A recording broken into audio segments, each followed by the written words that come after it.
Hey everyone, and welcome to our first Friday mid-morning live. And I have Ken with me. How's it going, guys? Good, good. We are actually here live together. So let us know where you are, I guess, tuning in from. We hmm have, Beth is watching Facebook, I guess. You're Yep. watching, Ken's watching YouTube. If you guys have any questions as we're doing this, just let us know. We are going to be doing a little demo of digitizing a design, and it's going to be a little different than any of the other digitizing demos I've done before. And one of the reasons why is actually, you know what? I forgot to do a very important thing. What's the important thing that you forgot to do? What day is it today, Ken? Today is Friday. And what is the actual date? Oh, it's Valentine's Day. Yay! Okay, happy Valentine's Day to everybody, including my beautiful wife, my mother, my daughter, all of those special ladies in my life, and happy Valentine's Day to all of you. Hope you have a great one. You're gonna do a Uh, little heart or a yes, little bit of this. yeah, A and little love. Ken, you have a special Valentine's Day wish for I have somebody? a I have I wish you all guys happy Valentine's Day, to my mom, to my sister, to all my family, to a special person, and Okay, and that's as far as you're going with that's that as one? far as I'm Okay, going. good, good. Okay. Anyways, I've been in this game for a while. Yes, cards and chocolate and flowers, they work for Yes, years and yes. years and years. So I hope you guys get spoiled today. And other than that, we did. Sorry, did you have something you wanted to I just want to say a little secret about me is I always have a stash of chocolate in the car. add? Okay. Because you never know when you need chocolate. Yeah, I learned a long time ago that chocolate is magical, and so are the words "I'm sorry." They seem to work as well. So, anyways, keep those for a special occasion. So, anyways, where do we have people checking in from? We Any? have people coming in. Everyone's saying Happy Valentine's Day. Aw, Happy Friday, Happy Valentine's Day. And we have some people coming from Wisconsin, the Netherlands. Wow, from California, Virginia. That's awesome. Welcome, everybody. And I can only see the ones that are on YouTube. So I'm sure on Facebook we have from many other places. Places So as well. welcome, everyone. Awesome, and we are in our new studio. Yes, So yes. yes, I am actually out of my home office right now, and I'm here with Ken, and we're in the studio. So we've been getting a lot done and a hmm lot prepped because we do have something pretty special coming up in the near future. You guys might have seen some emails and things that we've been saying that our EL digitizer is actually ready for launch. We are ready to take off. For those of you who don't know, we did a kind of a soft launch inner circle, we called it, where we invited 1,000 users to help us essentially test the software and get it to the level that I wanted it for the launch. Yeah. And I just want to thank all of you inner circle people out there. We've had a crazy 90 days. I think we packed more education into the last 90 days than I probably have in the last couple of years. So that is, and that's a sign of things to come. That's really going to be our focal point moving forward with our EL digitizer. Is and I've said this since day one. Any software program is only as good as the education that is available or that comes with it. And I am a firm believer in that. I mean, I think we've built a great platform. I think it is unique in so many ways. We're not going to give away too much during this live because we have a live for the launch, Yep. and that is on March 14th, hmm right? Yeah. And Ken and I will be doing that together. We'll have some special guests in. We're going to show you all of the features and all of the things that we have accomplished, and also some of the things that we have planned for the future, because this is something that I like to tell people. It is my, I guess, everybody has hopefully 5-year plans. This is my 7-year plan. For the hmm next 7 years, this is my personal focus, is this software and building an educational platform so that anybody who wants to learn can actually do it. Yep. Not just dream about it, not just get okay at it, but actually learn how to be really, really creative. So Yeah. anyways, and if there are any inner circle people out there, let us know in the comments, that you've enjoyed the education, the webinars, all of the interactive We have lessons a we've done. couple people. We have Awesome. Lewis saying that the software support and education has been absolutely unbelievable. That's Awesome. true. I feel like we ended up doing more tutorials just because of how fun it's been to interact with everyone. And we learn too, because that's something Yes. I've learned as I've gone along as an educator.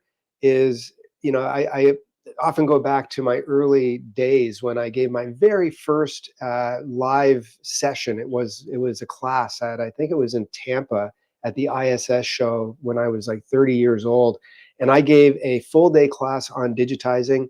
And it was not using PowerPoint, because we didn't use PowerPoint in those days. We actually had an overhead camera with those acetate clear things you put over, and I had an easel with 4 different colors of markers. And I gave a full day class using that equipment. And what I've learned over the years is people really need to start at the beginning, Yeah. because I had already been digitizing for a decade at that point, and I probably started talking about the theory of punching, as we called it back then, and digitizing. And so much of what I was saying was going way kind of over people's heads. Not that it's really that hard, but there is a lot of terminology and a lot of foundation that you kind of need to start at the beginning and move in kind of like little, you got to crawl before you walk, Yes. right? Yeah. So that's what we've been trying to do. Is this one of the information that we're going to be saving for the launch? Maybe a little bit of like the future of our education, where we're Yes. going with Yep. that. So you guys, Exactly. by the way, the link for those of you that are on YouTube, we have pinned it down. So to access the live and to join the wait list, just make sure to click that link that's in the chat right now, and it'll take you to the wait list. Yeah, and it will actually take you to our site, which actually is right Yes. here. And then all you have to do is click on that little link, be on the wait list. There's some special things. If you do go on that wait list, you'll be kind of notified a little bit pre-launch as to what's happening, what's going. There's that's my daughter Beth there. Nice. Hi Beth. Beth is actually on Facebook right now. I'm sure she is loving this. But anyways, yeah, get on there and sign up, and we're going to show you everything this software really does. But we're going to give you a little demo now. Any questions, Ken, while Yes, we're we coming? have a couple questions. The first question is, does it work on Mac OS? No, it is built for a PC platform at this time. And I'll go more into that on the official launch, as far as the platform it was built on, Yes. so that we have plans in the future. That's all I can say right now. Yeah. Yeah. And then the other question is, what about the design doodler and some updates on that? Where are we on that at the moment? Design Doodler was our first software release. This is the EL Digitizer, but the Design Doodler is kind of an easy to use program that was never developed or meant to compete with any digitizing, editing, or lettering software. There is a very minimal learning curve for it, and there's a lot of automation there, so that people with no real experience or digitizing experience can doodle something on screen and have it sew out with good results on your machine. So there is going to be some updates for the doodler as far as things that we know need to be fixed, and also for compatibility with the EL Digitizer, because we are building 2 platforms that both have the same native language. Every software program has a native language. I know, with Embrilliance, it's BX. With Wilcom and Hatch, it's EMB. With ours, it's JDX. And the Doodler actually is the only program that I know of that really does a good job of being able to create a design on an iPad. Yeah. And it is a free accompanying app. We don't charge for the iPad app. You still need a PC to use the Doodler. And if whatever you create on your iPad, you save it out as a JDS, a JD save file. You need to bring it into your Doodler, and then you can save it out, or save it as a JDX file, which is the same native language as our digitizer and the other great things we have coming in the future. But all of that is a native file format, and we are working at compatibility with those JDX files from the Doodler to work with the digitizer. Hmm. So you can bring your files that you created in the doodler into the digitizer and then have all of the tools available. And a lot of people sort of ask, well, what's kind of the difference between the doodler and the, I guess, digitizer? And one of the main things is the app, the Yeah. iPad app, and just the kind of ease of use. Yeah. Anything you'd like to add to that, Ken? Yeah, I would say the doodler definitely gives me more of like an artistic style where you just take a pen and you enjoy, like, if you had a little notebook that you can take anywhere on the go, and then you bring it onto your computer to export it all, Yeah. fix any issues that you may have, versus the program that which we're focusing right now on is it unlocks a lot more things that are very like digitizer based as opposed to just doodling. Yeah. So And yeah. when we do the launch, we're going to definitely fill you in on all the tools that we have kind of built and designed for the digitizer, because some of them are very specific and different from tools found in other programs. Hmm. And I'm not going to say they're necessarily, better. They're different. And Ken and I have both been working on this project for quite some time. But I will say that my main goal as a production based old school digitizer who learned theory first and manual punching one stitch at a time, the dream list, the dream tools that I wanted in a program, that's been the biggest thing for me, is being able to turn those dreams into reality. So some kind of unique things that make me faster, or things that I always wished were available Hmm. within a software program, now they kind of are. Yeah. We actually are. I'm able to do things that I've always wanted other programs to do, but they never did do it exactly the way I wanted it to. So I don't know if that makes them really good tools or not. That's for you guys to decide. And Ken, you love the digitizer. I know Yes. that, and I'm not. Yes. It's not only because you work with us, but I know that you Oh are yeah. creating on it. And that's where having this inner circle group of 1,000 users, and we have a special, private Facebook group for everybody, and the things that I guess our inner circle people have created Hmm. have just amazed me. I mean, we're talking some serious, works of art. You know what I mean? Yes. So, No, anyways, that's right. We have one more question, yep. and that is, will there be a payment plan? Yeah, yeah, kind of eventually, yes, Okay, yes. yeah. At the very beginning of the launch, we will have a great price. As other companies also do some payment plans, we do have that in the plans for the future. Hmm. But right for the launch, we have something available, but we'll have to discuss that at the launch. Yes. Yeah, Yeah. for Sounds sure. good. Yeah, and And then one more question. Well, this one is in German. So, will there be a trial version of the digitizer, and will the program be available in German? will there be there will be a demo version. We've kind of doing that, and again, I can't let the secret out of the bag yet, because we've my grandfather told me many years ago, because my grandfather started our business back in the 50s, and he was very much my mentor throughout my teens and into my early 20s, and he told me that in business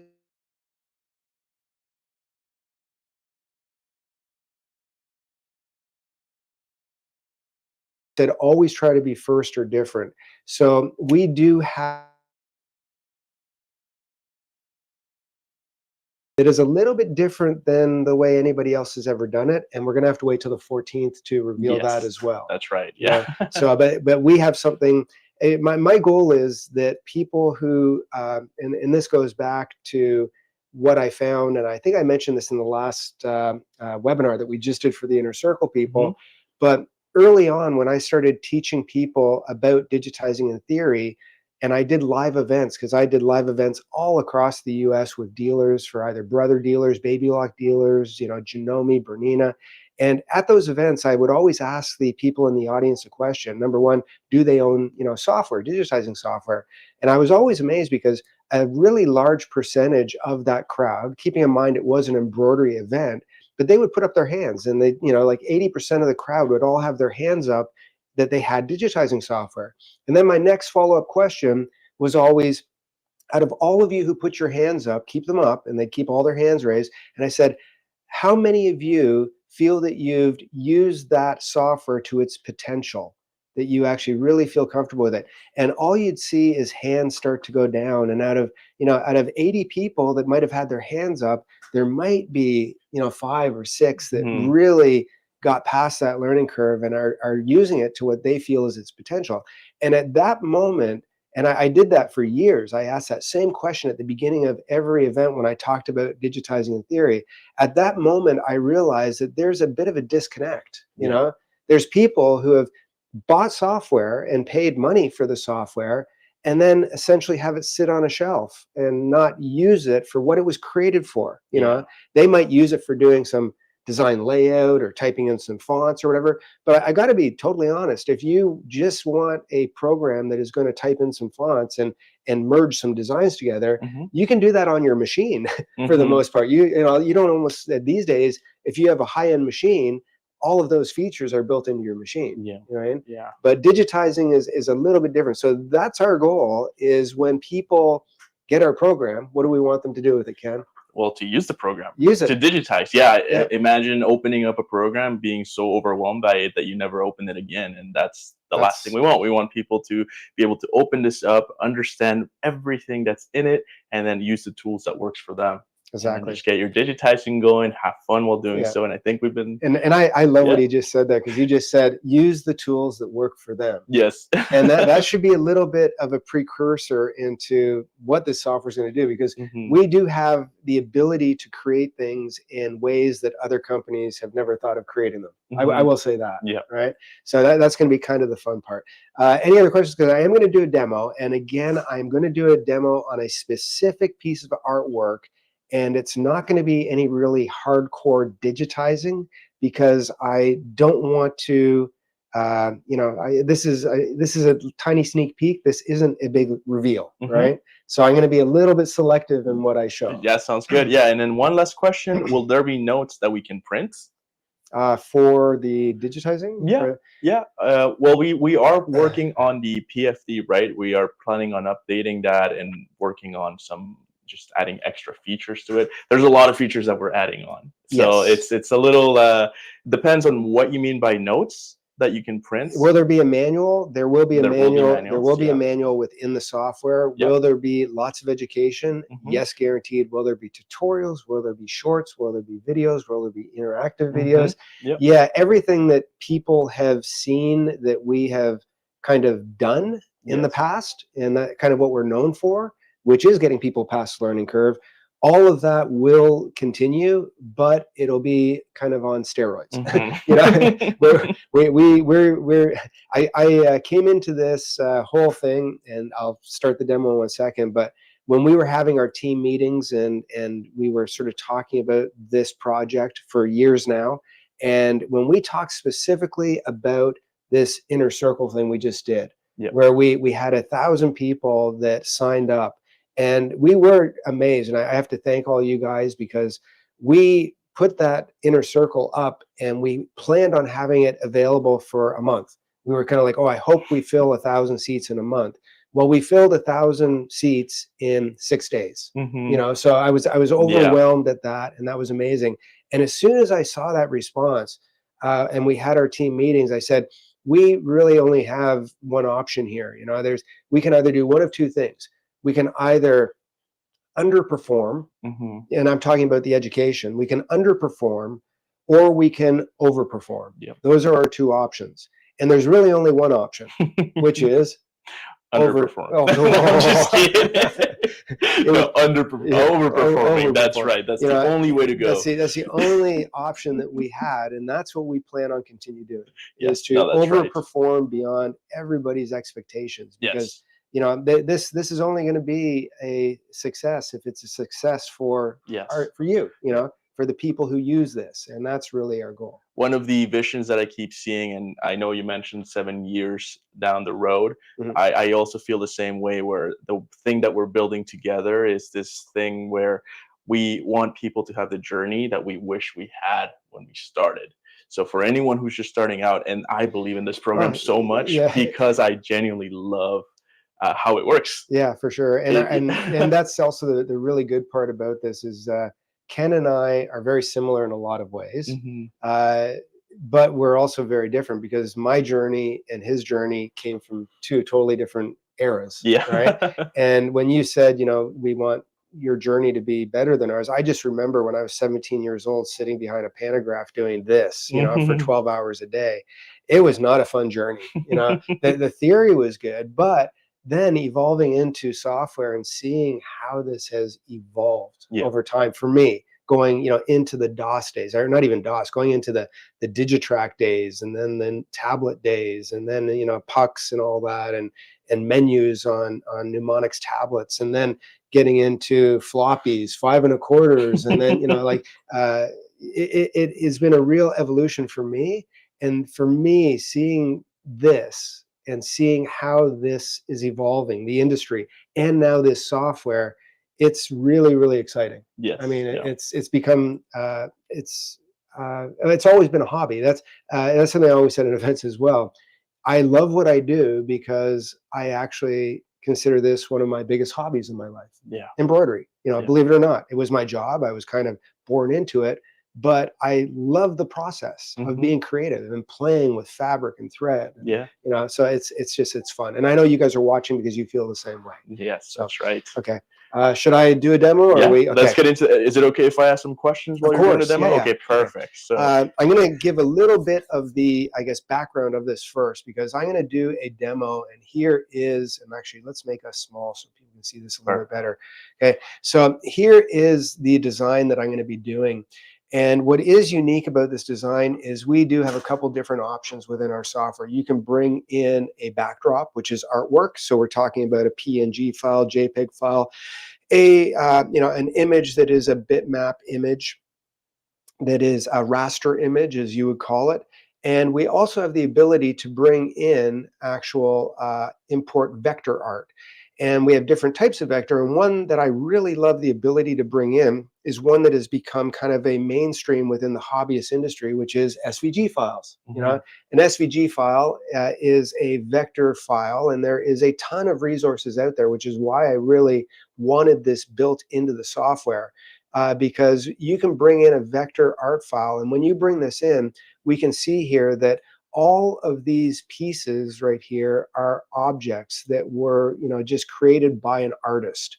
So I now don't have to, if I find a good SVG file that is drawn by somebody, or you're part of a subscription where you download SVG files, always follow the, I guess, terms and conditions of the subscription. You might be able to use it for personal use or limited commercial use. So that's up to you to make sure that you have the integrity of where you're getting your artwork from. But for getting artwork like this, I have an artist who provided this, and it is awesome because I have all of this already drawn, so to speak. Part of the digitizing process is having digitizing tools. And what I wanted to kind of do in this is have the ability to use not only traditional digitizing tools and some new not so traditional digitizing tools, but I wanted to have the ability to bring in pieces of artwork and just convert them to stitches, and not necessarily have to draw them and then turn them into stitches. I have these drawn. Why would I want to recreate the wheel, so to speak? So I'm going to grab this whole file right here, and I can keep this as a fill or not fill. So I can actually automatically take out the background in there depending on how I like it. And I'm going to come here to the transform, and I'm going to tell this that I want this just to be a little design for, let's say, a baby's onesie or a sleeper, and I'm going to have it on a soft pile. So we do have recipes in our software as well, which I'm not going to go into a lot of detail on right now, but I resize that to 2 inches. So I always do suggest resizing your designs to the size that you want them at, right? Now, here's my cute little piece of artwork. It's right on my screen. I'm just going to keep it at that right now. And the first thing I'm going to do is start grabbing these objects. So I'll grab this one right here, and I'm going to start to digitize these. And I still have to remember that I do want to digitize things kind of in layers, right? Because the theory that we'll teach you, as if you get our software, and this will be included, is part of how you map your designs, right? How you build them, how you construct them, and how you layer your objects on top of each other so that they're dimensional. So I'm going to say that this is the first object that I want to create. But right here, the artist didn't realize when they created this SVG file that we were going to turn it into stitches, Mhm. right? That's not an artist's job. The artist is to create the The artwork, artwork, yeah. right? Okay, so what I'm going to do is I'm going to take that right away and bring it down to the very bottom piece. So I've resequenced it so it's at the very bottom right now. And then what I'm going to do is I'm going to go onto that one and I'm going to copy it and I'm going to paste it. So now I have two pieces of artwork that I've literally pasted, on top of each other. And I'm going to just grab the first one here and I'm going to tell it to be a fill stitch. So boom, there I have a fill stitch, okay? Now, what I'm going to do is, and I can go in here into these objects and I can, grab that and just turn it off for a second so I don't see it. It's still there, but I don't see it now. And I'm going to grab the second piece right here. And this piece, I want to fill stitch, but I want to have a satin border around it. But I really don't want a satin border around the entire thing. I just want to have a satin border around the area that is going to be showing, because I don't want a satin stitch right here. So what I'm going to do is, while that's selected, I'm going to go to my slice open, and I'm going to come here and say I want to slice from here, and I'll just come over here, and I'm going to come right down to this point here, and then I'm going to tell it to slice. So now in my objects here, I have a little piece that I sliced all on its own. I'm just going to get rid of that one altogether and delete it. And then I have this object here, which I'm going to turn into a fixed width satin, or we call it a steel. And I'm going to take that steel and I'm going to turn it into, let's say, 1.3 millimeters and hit enter. And then I can see that I have that steel there. And if I want to say cornered, I want to have these, let's say, beveled a little bit.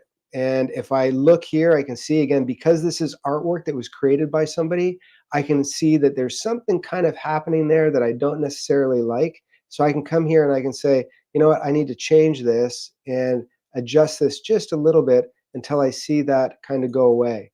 And it's not going away for me at this point. So let's actually do that and let's keep it as a smooth. And nope, it's still not doing it. So I have to just play with this until I get that one to disappear. And let's change that to straight, see what happens. Okay, and this is what you kind of don't want to see when you're giving a demo, but I'm going to have to play with that and figure it out. So let's just grab that one, delete that point, and then we're going to come in here and we're going to add a point and see if we can't get that straightened out. So now I'm going to take that point and I'm going to move that one over, and let's move it. So I'm going to select it and move it, and I'm going to move that one over, and that's why, because there was two on top of each other. So let's grab that one and delete it, and now I should have the point that I want right here. So delete that point. So now I have that point done. And then what I can do is I can grab these and I can say to myself, well, let's grab that one and delete this one. I might do this differently next time, because it actually gives me an extra point here and here that I want to get rid of. And if I delete these, I have a nice straight point, and then I can turn this one right back on. And I'm going to see that when I turn that one back on right here, now I have those two pieces and they are essentially done. So I have a nice satin stitch with a border around it. And then I can go in and I can say, if I want to, I'm going to change that fill pattern, because that one looks a little bit too flat. And I can say to myself, well, let's change that fill pattern to something a little bit different, and we'll choose something like this instead. So now I have a little bit of Ooh. texture in there, okay? Then I can grab this piece, and I'm going to take this piece, and this time I'm going to actually convert it to a fill first. So I'm going to convert that to a fill, and then I'm going to grab that fill, and I'm going to copy it, and I'm going to paste it. So I have the two fills on top of each other, and I'm going to grab this one right here now, and let's take that one and move it down to the bottom. So again, this is my first object, my second object, my third object right there, and then this is my fourth object. And what I'm going to do is I'm going to take that one and I'm going to turn it into a fixed width satin as well. And I'm going to change the width of that stitch to 1.3. And then, because right now it is also an object, I'm going to start breaking this one apart. So I'm going to take this one and I'm going to say, I want to slice this one open, and I'm going to slice it open, let's say right from here, and go all the way over and just give it a slice till I get to this point. and then again, same thing, just get rid of that one and delete it. So now I have those two pieces and that one's done. And if you see something like here, it didn't, delete that area 100%, this is where you can go into your edit paths and I can say, let's just delete that point, and that one is actually done. So there is my piece there. I'm going to go zoom back out a little bit, come down, and then I can come here and I can grab this piece, and I'm going to take this one as well, and let's bring this one all the way down to the end. So this will be my next object that I do, and then I'm going to turn this one into a convert to fill, and that fill is there. And what I'm going to do is I'm going to probably come here and change the stitch direction, because I have two directions so far that are going horizontally. So I'm going to grab this one right here, select it, and then I can change this angle. So I'm going to change the inclination, and I'm going to go, let's say, like this. So it's going this way straight across. And if I go back to my properties, I can say, well, let's do a different pattern for the bunny. So instead of having, let's try this one, maybe we'll try a pattern 24, which is kind of a random pattern there. And then what I'm going to do is I'm going to grab that while it's selected, and I'm going to then come here and I'm going to copy and paste it. So now I have that one pasted, and I'm going to turn that into a steel as well. So when I turn it into a steel, and let's see right here, let's change that into a steel. So there's the steel. Let's change this to 1.3 millimeters again. And then if I look at this, there I have my outlines with it.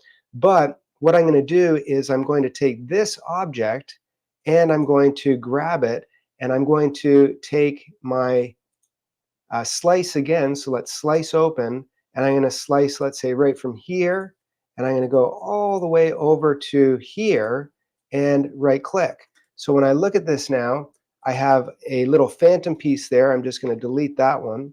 So let's delete that object completely and grab that and delete it. And let me just right click here. So I'm going to delete that object right there. And then I'm going to grab this object and I'm going to actually change it to a different color.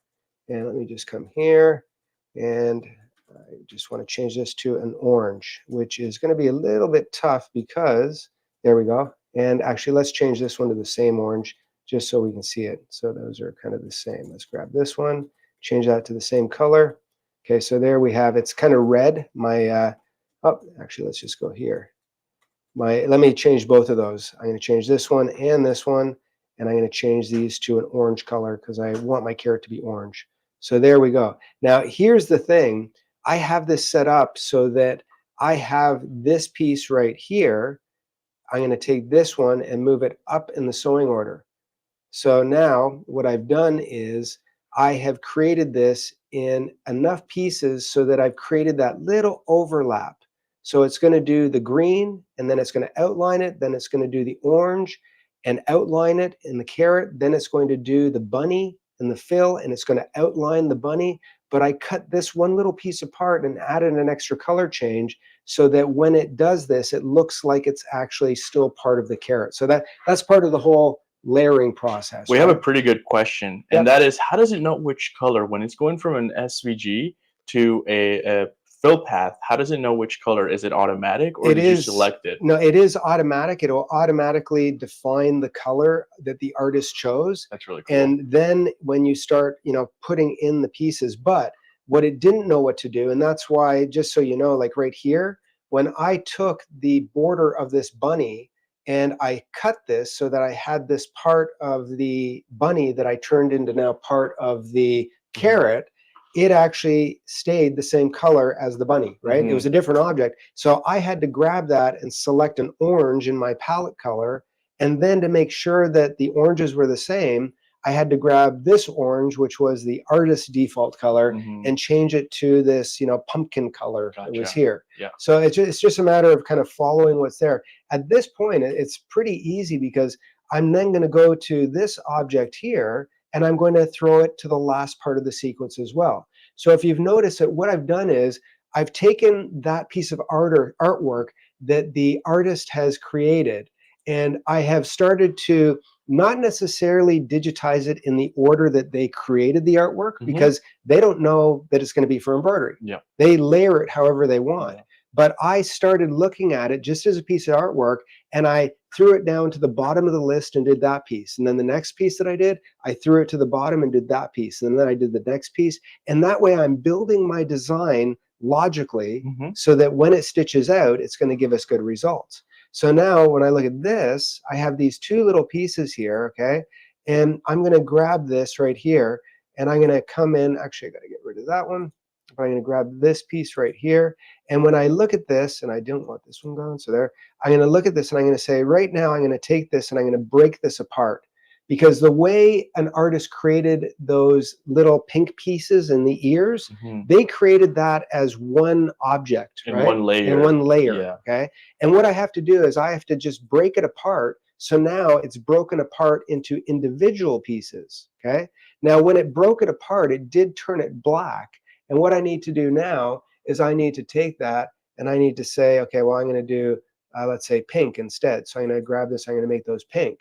So now that I've made them pink, I can grab the first one, and I'm going to tell this to make it a satin stitch. So because it's already artwork, I'm going to come here and make this a satin stitch. I'll convert to satin, and all I have to do is put in a couple of inclination or stitch direction points and then hit enter, and it's going to give me that satin, okay? And then I grab the next one and I do the same thing. I can just pan over very easily.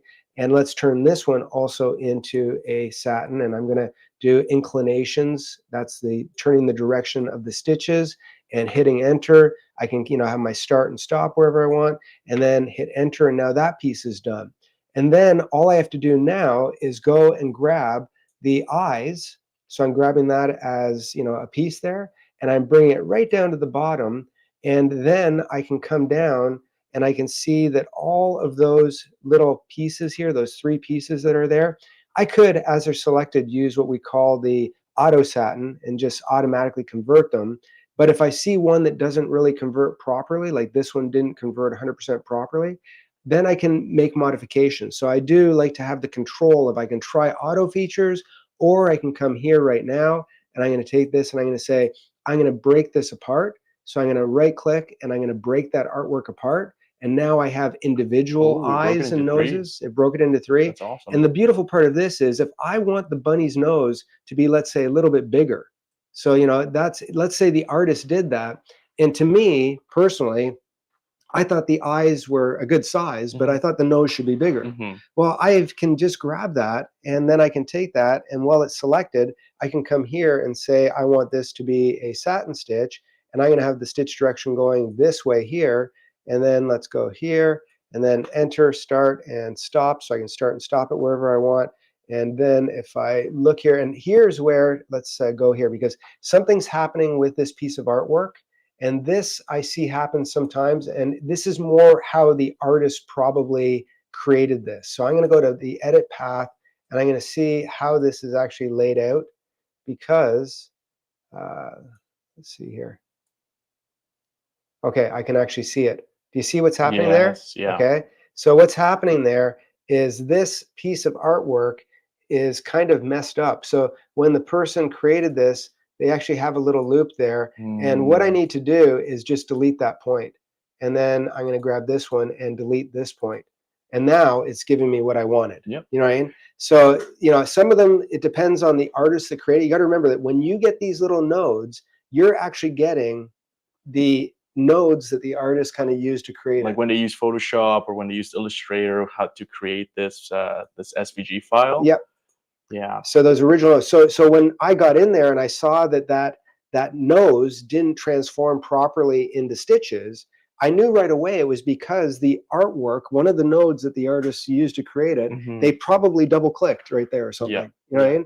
But I was able to go in and actually fix it. And delete the points. See, because the thing is, when somebody's creating artwork and they're looking at that image and they're going to print it on a sticker or do whatever they're going to do, you would never see that because it's so tiny. It's so tiny. Yeah. But when we convert it to stitches, that's when we actually can, see things and have it do it properly. Now, here, this is the other cool thing.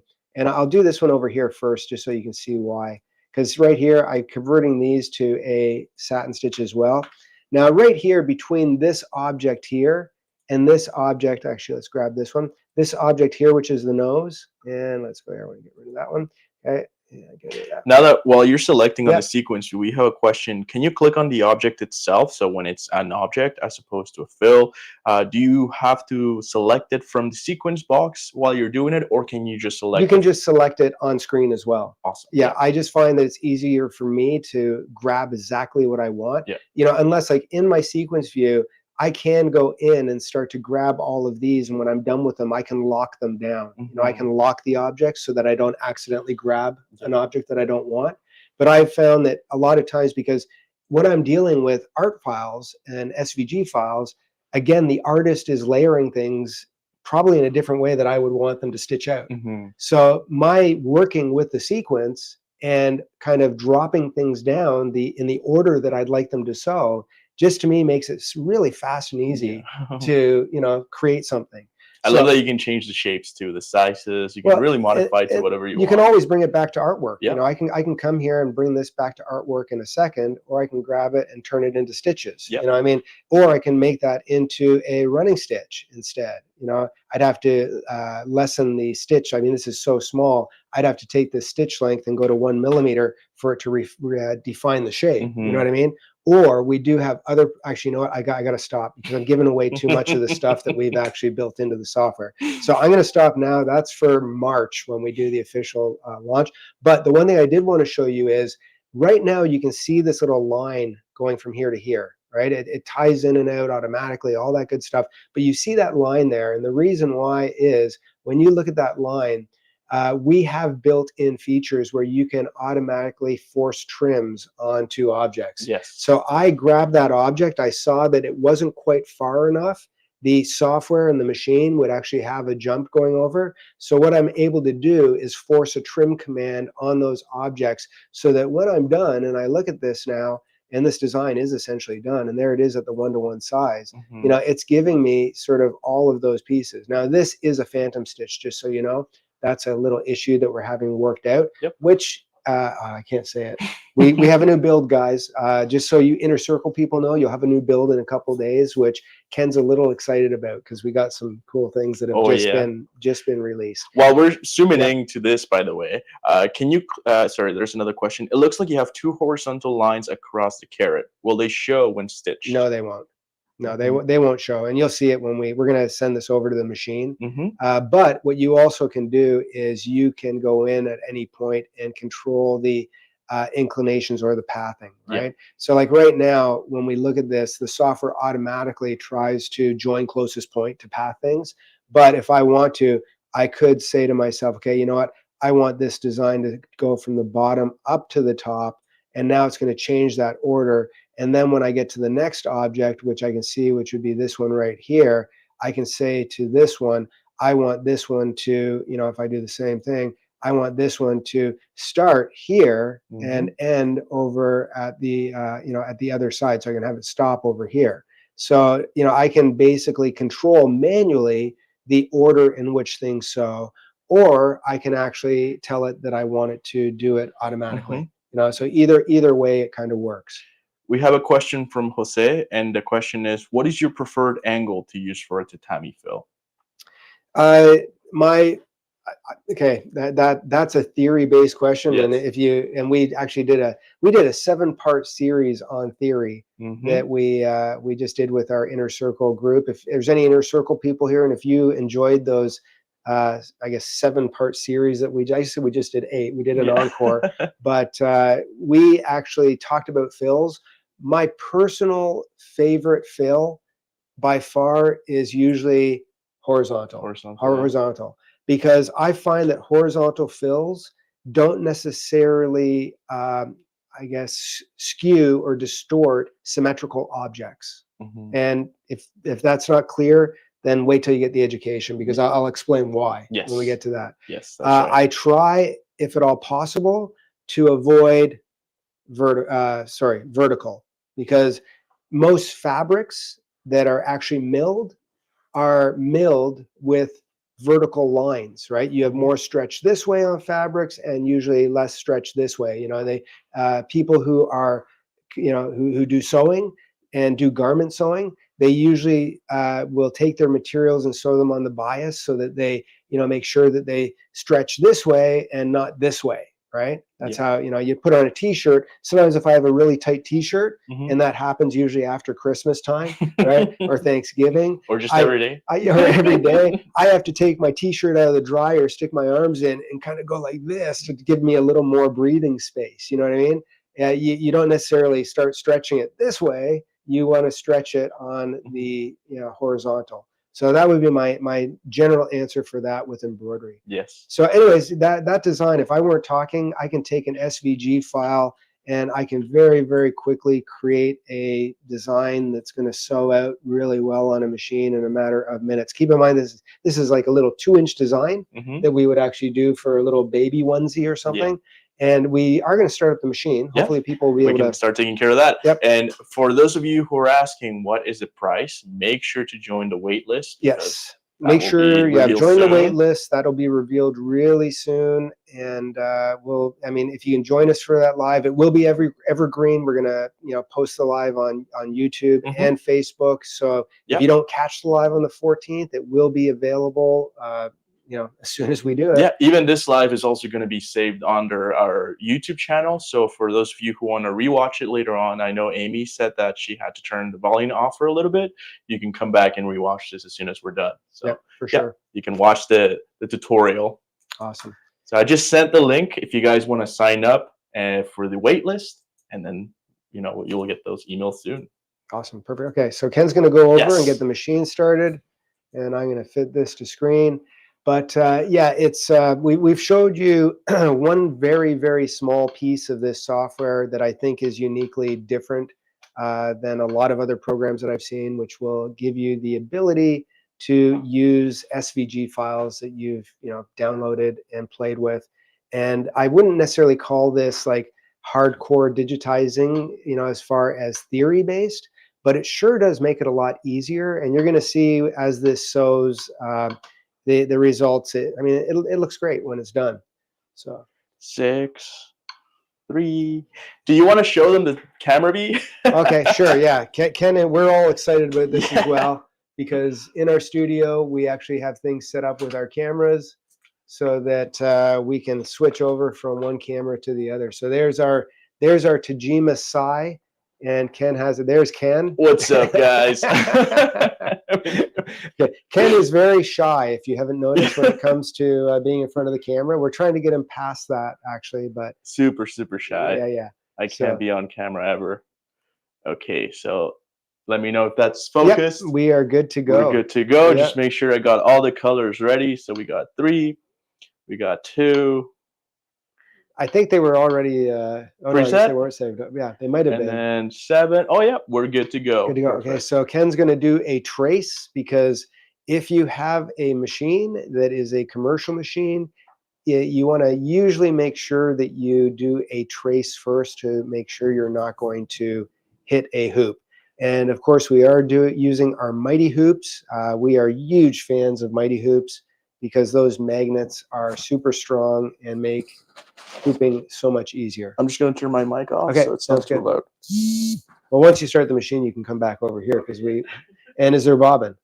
Yes. Okay, awesome. Is there bobbin? Let's check it out because I forgot to check. Okay, yeah, we always, usually that's something I always do before I start a new design. Yep, we have bobbin. Because not that it's a big deal, because, you know, most machines do have a sensor that when your bobbin runs out, it will stop and let you know to change it.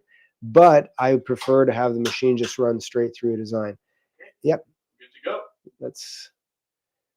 And awesome.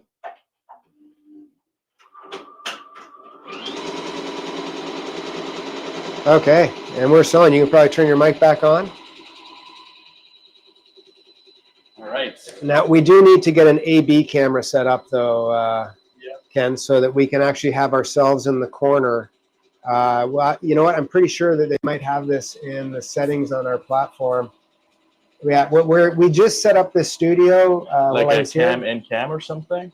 No, actually, I think that this software does have a camera and a awesome. camera. You can add a camera. Gotcha. So we need to figure out, because we are using all kinds of equipment and gadgets here, but we'll figure out for the next live when Ken and I are together how we can run the machine and still have us in the corner talking to you. Yeah, we have a couple questions, Sure. by the way. We could probably answer them as we're going along. Oh, and the machine is actually not at 800, so why don't we set that up? Yeah, let's do that. Let's make it a little bit faster. Yeah, just so you know, we were running yesterday. I'll show you guys. Okay, we were running the machine doing finished hats, and we were doing finished hats using metallic thread. So I did put the speed down to 600 stitches per minute on a 6-panel hat with a laminated backroom, that one with the center seam that always causes grief, and using metallic threads, which will be a YouTube video coming out shortly. That's right, yeah. There we go. There you go. Now we're running 800 stitches per minute. That's the sound that I'm used to. Okay, let's answer some questions. What is the best fabrics you use for your stitch outs? We generally do a lot of our stitch outs just on felt material. If you are learning to digitize, I would suggest running your samples on the fabrics you intend to have your design sew out on for best results. Yes. But we've been doing this for a few years, and I'm usually pretty comfortable knowing that if my registration is correct on felt, that it's going to be okay on pretty much everything. We have a question from Kay Gray. Mighty hoops, do they connect to existing hoops? Well, Mighty hoops are a aftermarket hoop, so depending on your brand of machine, I know they will make the brackets. It's the side brackets that fit into your arms on your sash frame. They make them for anything from a Racoma to a Baby Lock, the 10 needle or the Brother 10 needles. They have them for Tajimas, for Baradins, for SWF machines. So if you go to their website, which is I think it's mightyhoops.com or hoopmaster.com, you can actually see a list of all the machines and the options for each machine as far as hoop sizes that are available. Yep. And in terms of equipment, we are going to share that with them at the moment. Because we do have a link on our site, and if you do actually click through that link, I think that they will give you free shipping, if I'm not mistaken, or they give you something. Free shipping in the States as well as our bonuses. Yep. So you get some bonuses if you order through our site, and free shipping within the continental U.S. Yeah, don't forget to use the code LEGACY at checkout for free shipping in the States. Awesome. I've just linked it on YouTube, and I will make sure that Beth shares that on Facebook as well, so you can both have it. Awesome. Perfect. And your mic is on, right? It should be. Yes, I believe so. Cool. Yep. Hopefully we're not being too loud with the machine. Yeah. We need to, actually, we do have another setup where we can actually put a machine in another room and still, if this is too loud, guys, if we do this again, we'll move the machine to another room. Beth says she already posted it, so she didn't need my link at all. Awesome. Okay. Can the image be stretched and still maintain its stitch tightness? So, for example, this design right here, if we were to go back to it, are you able to stretch it horizontally? Within reason. I mean, I can come in here to this entire design and go to the properties of the design. And if I want this to be, let's say, the width to be 2, so it's actually going to be a 2. Let's take this out. So there I was able to change it. Actually, let's go back to here. Let's go back to here. So I want to not maintain. Yay, we have good mics. Okay. So there I was able to kind of take that design, and I was able to, within reason, I was able to kind of skew it and distort it. And let's just bring this full screen, 1-to-1. So there is the new size. That was the previous size. So I am able to kind of make him a little bit bigger. I probably could, if I wanted to, take this up to 3 inches, and let's maintain the ratio. So do 3 inches, and I can make it bigger, and it will probably start. And actually, it did automatically put in the splice stitches. That's awesome. So, it got the stitch length here before, when it was smaller, didn't require splicing.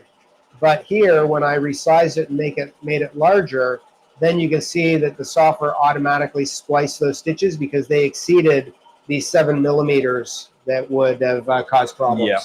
And then RB is asking, instead of stretching it after the stitches are added, can you resize the SVG file first? Yes, you and can. then add the stitches? Yes, yeah. Would you recommend that? Yeah. I usually recommend to take your artwork and size it to the size that you would like it to embroider at. Yeah. And that way you're going to have the best results, because a lot of decisions that we make as digitizers are based on the size that we want the design to sew. Mm-hmm. You know, you have some limitations. Like, I mean, if I took this right now and I said, I want this to, you know, be a 10-inch jacket back. Well, I got to be honest, if I made this 10 inches, it's going to do it, but it's going to have a lot of changes that I probably have to make. I mean, now this is a 84,000 stitch design. Yeah. That is going to probably need thicker borders and, you know, less underlay and all kinds of stuff to make it happen. So you can, because, you know, these are object-based files. So I can make a lot of adjustments to these, but within reason. Yeah. And that goes for any software, not just ours. Yeah. How's the embroidery coming along? Let's go back. Yeah, we are almost done. It's such a cute little design. And in case people have not asked yet, this design will be available, I think, right after this live for download. Mm-hmm. So we made sure we converted it to all of the different file formats for pretty much any machine that you might have. Yep. We also did, for all of our Inner Circle users, I did include the JDX file, so that you can study the design in the EL Digitizer and see exactly how I did it and the settings and the properties that were there. And even if you don't have the software, you should still download it for when you get it. For sure. You can import it to the software. Now it's just going to do this one. So now it's doing that little piece of orange. Because again, I tried to do this with one little extra color change so that it kept the integrity of the design. You know, I wouldn't want the brown to be that line. You know what I mean? Yeah. Because then it would look kind of funny. Yes. It would look like it wasn't the way it should be.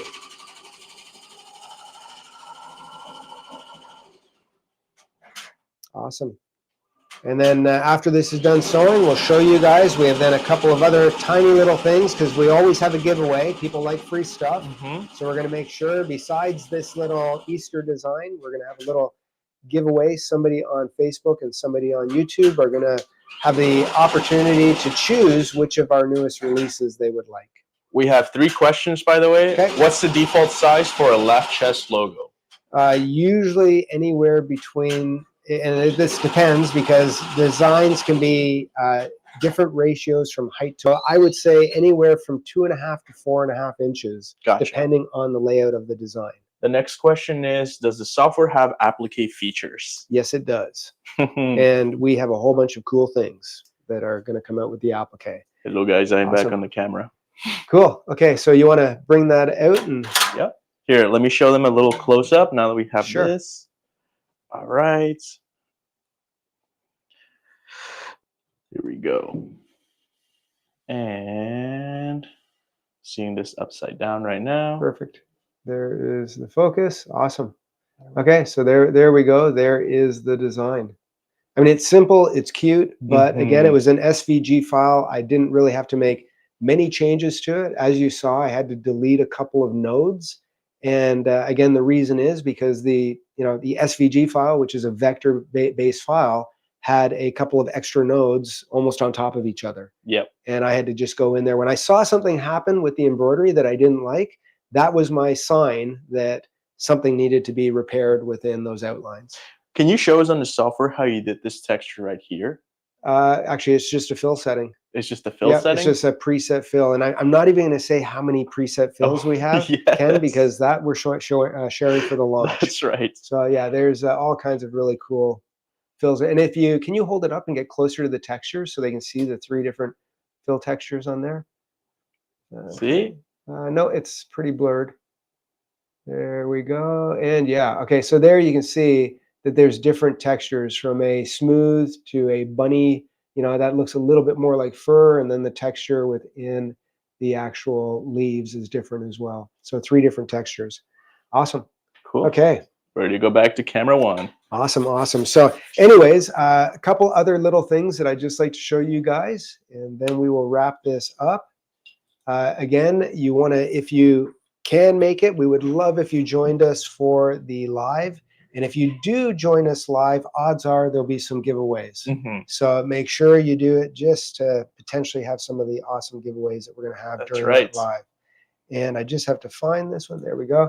And the other thing that I wanted to show you is this is one of our releases this week. It's called Beautiful Floral Butterflies. This is an artistic merit type of design. And the other one that we did for this week, because every week we have 2 new design releases at Embroidery Legacy, is the motivational quotes. So, you know, smile and shine, be kind to everybody, stay humble, be positive, laugh every day. Those are all good quotes to apply to your life. So anyways, those are the 2 design packs. And if you would like to, I guess, win, one person on Facebook, one person on YouTube, what should they type in? They should type in bunny. Bunny. Okay. So it's Valentine. Yeah, bunny, because they're for Valentine's. Yeah, bunny, Easter, Valentine's. But type in the word bunny. Bunny. And in just a second, we will announce the winners. And then, actually, I do have one special little favor to ask you guys. And if I need to beg, I will. We are so close on YouTube with hitting 100,000 subscribers. Yes, we are so close. We are, I think, at like 98,005 or 600. 98.6 okay, so subscribers. So we are 1,400 people away from a goal that Ken and I have had for a long time. So if you have not yet subscribed to our YouTube channel, we would really appreciate it if you did, because then Ken gets a really cool little plaque behind him while he's doing all of his stuff. We want to add a little plaque here, and showcasing all of us. Yeah, you know, well, and I'm going to let Ken have it because this is his department. He is our social media director. I already called dibs on it. Dibs, I got to be honest, if I really wanted to veto it, Ken, but you deserve it. So, we all do. Yeah. So anyways, thanks to them, of course. Yes, Ken has done an amazing job. John, do you know this, by the way? Like, we just got a letter. We just got a letter. No, I don't. No? Okay. So that's, guys, on the Inner Circle, we've been talking a lot about shows. And I don't know 99% of them. So if you know that one. To give you an idea, and these are fun, and I plan on doing these as we get into more, we do kind of like what's old and what's new, because there's a little bit of a generation gap here between Ken and I, and you don't really understand the extent of that gap. Hey, some people know. Okay, yeah. Until you get into some of the things where, you know, like, welcome back, Carter. He had no idea. No.